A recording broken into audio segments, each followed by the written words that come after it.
สวัสดีครับเอาใจคนที่ชอบงานศิลปะนะฮะวันนี้ Urbanism Escapes พามางาน Van Gogh Alive ที่จัดขึ้นที่ The Icon สยามจนถึงวันที่ 31 กรกฎาคมนี้นะฮะความพิเศษของ Immersive Art ก็คือการที่ขยายงานของ Van Gogh ให้ใหญ่จนทำให้เราสามารถเข้าไปดูในงานศิลปะของ Van Gogh ได้ครับ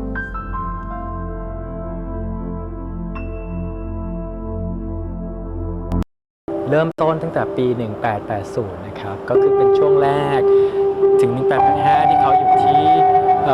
เนเธอร์แลนด์นะฮะเนี่ยภาพวาด Portrait ของแวนโก๊กเอง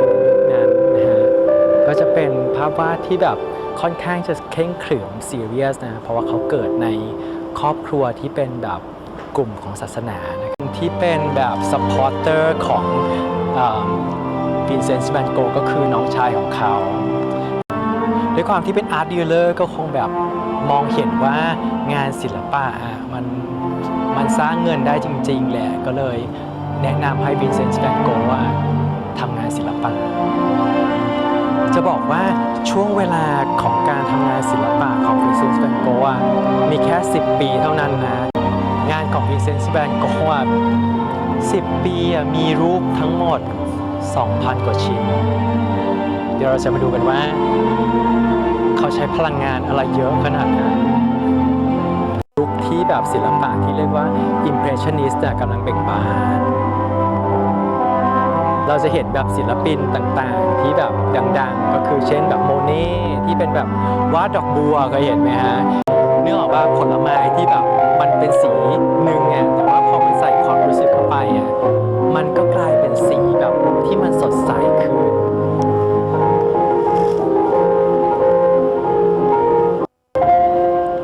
เขาก็เริ่มวาดรูปที่มันเป็นแบบต้นไม้ใบหญ้าต่างๆจะบอกว่าในช่วงที่แวนโก๊กมาที่ฝรั่งเศสอ่ะเขาไม่มีที่รู้จักนะไม่มีใครรู้จักแวนโก๊กเลยแม้แต่คนเดียวเขาคือศิลปินโนเนมพอจะบอกว่าตลอด10 ปีที่เขาวาดรูปศิลปะเขาขายงานไม่ได้เลยแล้วก็ไม่มีใครรู้ด้วยซ้ำว่าทุกภาพของแวนโก๊กแปลว่าอะไรทุกคนเข้าใจงานศิลปะของแวนโก๊กผ่านรูปของเขาแล้วก็ผ่านจดหมายที่เขาเขียนให้กับน้องชายของเขาเนี่ยออกไหมเวลาที่แบบศิลปินจะวาดอะไรเขาก็จะอธิบายว่าเฮ้ยเขาวาดที่นี่เขาอยู่ที่นี่เขารู้สึกแบบไหนแปลว่าแวนโก๊กไม่เคยอธิบายรูปของเขาเองให้เราฟังทุกอย่างที่เราเห็นเป็นการตีความจากคนรุ่นหลังจริงๆศิลปิน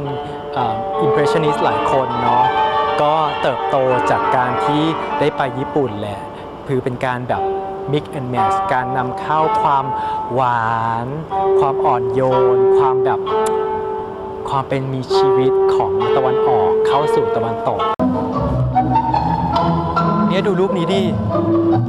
ดูลายเส้นดิมันไม่ใช่ Impressionist เลยถ่ายทันปะ เนี่ยถ้าเราดูดอกไม้ของแวนโก๊กฮะมันไม่ใช่ดอกไม้แบบ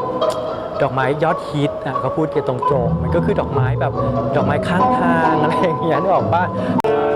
จะบอกว่าสีที่โปรดปรานของแวนโก๊กเนี่ยก็คือนี่แหละสีเหลืองที่เป็นแบ็คกราวด์คืองานแวนโก๊กเขาบอกว่าแบบไม่ว่ามันจะเศร้าหมองเพียงใดชีวิตจะแบบตกอับแค่ไหนก็ตามมันจะมีความเบ่งบานมันจะมีความสดใสแทรกอยู่เสมอรูปนี้แหละที่แบบหลายๆคนเนี่ยชอบแล้วก็บอกว่ามันคือความแบบสดใสคือชีวิตและจิตใจพอยุคหลังๆเนี่ยมันเริ่มไปเตะตากับแบบศิลปินใหญ่ๆที่ฝรั่งเศสด้วยซ้ำแล้วก็ตัวศิลปินเองก็วิจารณ์ว่างานของแวนโก๊กเป็นงานที่แปลก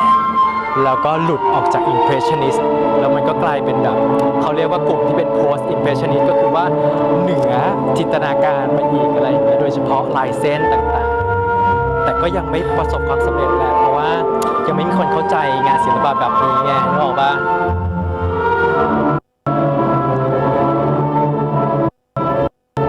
มีเบ่งบานต้องมีแบบร่วงโรยเป็นธรรมดาของชีวิตนะก็แบบก้าวมาถึงแบบช่วงสุดท้ายของชีวิตของแวนโก๊กแล้วก็คือช่วงที่เขาเริ่มป่วยจากกินเหล้าแหละก็คือเรียกมีอา อาการทางสมอง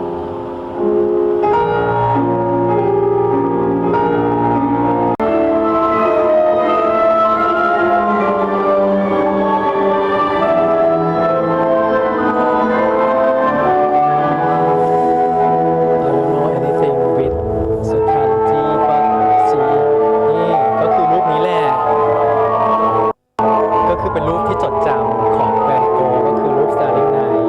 มีคนคือตอนนี้เรากำลังมองภาพพิเศษแวนโกะอยู่แล้วก็เห็นดวงดาวที่เป็นขดๆนะบอกว่าเขาทำเพื่อที่จะบอกว่าวินเซนต์แวนโกะมีอาการทางสมองแล้วก็เห็นแบบนั้นจริงๆจนกระทั่งแบบว่าเสียชีวิตไปในปี 1890 น่าจะขายรูปได้ประมาณถ้าจำไม่ผิดก็คือ2รูปด้วยกันหนึ่งในนั้นก็คือรูปที่คุณหมอจิตเวชของเขาซื้อไปเอง1รูปนะฮะไม่น่าเชื่อว่าแบบภาพทั้งหมด 2,000 ภาพจะแบบถูกวาดภายใน10 ปีเนาะตั้งแต่แบบชีวิตที่แบบสดใสแล้วก็มืดมน สลับกันจนกระทั่งแบบ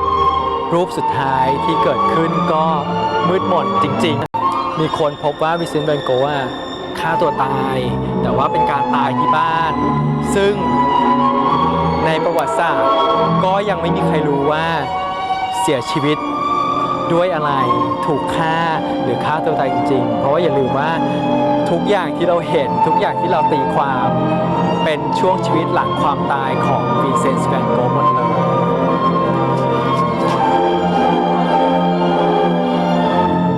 เขาเป็นคนแบบ